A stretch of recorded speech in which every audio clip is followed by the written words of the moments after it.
Vaksin tidak vaksin, pasti kau mati. Kalau begitu, kenapa kau makan? Kenapa kau makan? Makan tidak makan, pasti mati. Kenapa kau makan? Jangan kau ketawa, serius kan ini? Apa?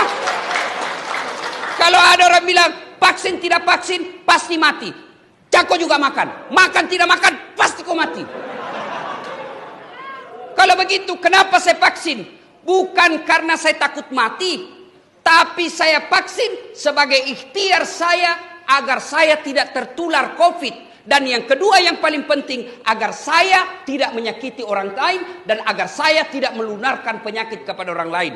Saya rajin puasa, saya rajin tahajud, saya rajin Senin Kamis, saya rajin ngaji, ibadahku kepada Allah baik. Tapi saya sembrono dalam hidup, tidak pakai masker kemana-mana. Saya ganggu orang lain, saya menularkan penyakit kepada orang lain. Saya bukan orang baik, karena Nabi katakan, khairun nas anfa'uhum linnas. Sebaik-baik manusia yang paling banyak manfaatnya buat orang lain.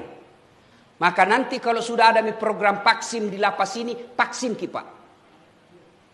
Vaksin. Nah bilang ada orang sudah vaksin Ustaz.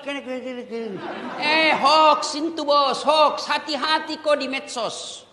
Tidak semua itu berita baik. Baru-baru kita dengar itu, kita lihat viral. Yang di Dayak apa di mana itu Sudiang. Kenapa mesti ditutup? Kita mesti berdoa. Kan itu ditulis di depannya. Setelah diklarifikasi, memang itu masjid ditutup dari pintu depan. Karena kalau dibuka dari pintu depan, dia tidak tahu siapa ini yang masuk. Gasing ke ada OTG. Orang yang punya COVID tapi tidak kelihatan. Tapi dibuka dari pintu belakang untuk dari kompleks. Maka itu masjid tetap sholat Jumat, tetap sholat berjamaah, tetapi dengan protap. Ditutup dari depan. Kenapa? Karena tidak ditahu kalau masyarakat umum siapa. Dan seluruh kita ini orang Indonesia, ada lagi yang berpikir, kenapa di Eropa orang nonton bola tidak pakai masker? Kenapa di Amerika bebas orang tidak pakai dilihat masker?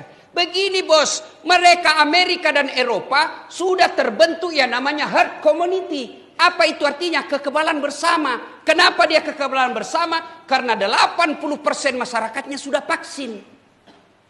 Kalau kita masih banyak kepala batu. Dia yang takut suntik, akhirnya mempengaruhi orang.